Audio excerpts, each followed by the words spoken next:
When Cauldron of Carnage upgrades to Mythic mode, each of the beast's abilities get upgraded with one new Mythic mechanic, and there's one global mechanic that we're going to have to deal with. If you don't know the basics of this boss on Heroic mode, watch the guide here first to get the Heroic understanding, and then come back here for the Mythic. Alright, so in Mythic, the main new mechanic is the Toy Tussle.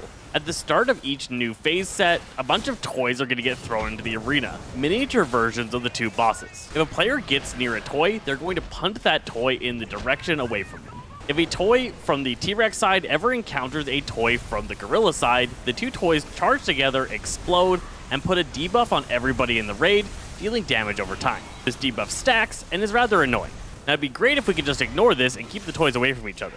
But on the intermission, all remaining toys immediately charge together and explode, stacking as many debuffs on everyone as there are remaining toys. This will wipe the entire raid if there's more than 3 sets of toys available, and will be a very hard healing challenge at 3 toys. So throughout the phase, players are going to need to be punting the toys from their side closer to the other side. Now because on the Torque side you can't really move too much due to the static debuff, it's going to be the main job of one player on the Flarenado side to be focusing on getting the toys as deep into the Torque section as possible, without getting in range of Torque's debuff. This is a real pain. You want to start both your groups right up against the wall on the edge to make sure when the toys spawn, none of them get kicked directly into the wall, making them very hard to move. This will also encourage all toys immediately upon spawning to bounce sort of towards the middle.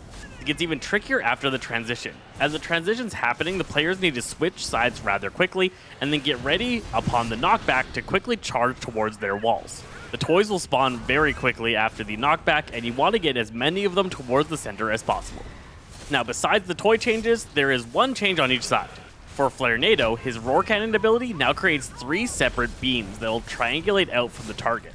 This just leaves a lot less room to be able to work with, and a much higher chance that you accidentally blast it out at the Torque side. It also makes the sidestepping a lot harder the further out you are, and you're going to want to be really close to his face before the Roar Cannon goes off, so you can quickly sidestep out of all 3 beams. On the Torque side, the main change is that there's now going to be regular electric circles that'll appear throughout the side. You're going to be having to move a little bit more often to keep out of these. There is another change though. Voltaic images will now guaranteed drop their silencing field upon expiration as well as upon touching a target.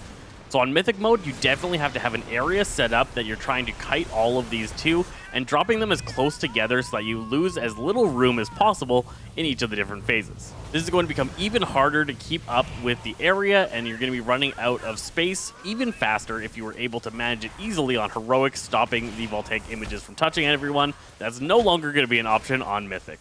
So not only are you dealing with the extremely tight timings of this high HP boss, but you're also going to be struggling to keep them away from each other in those final moments.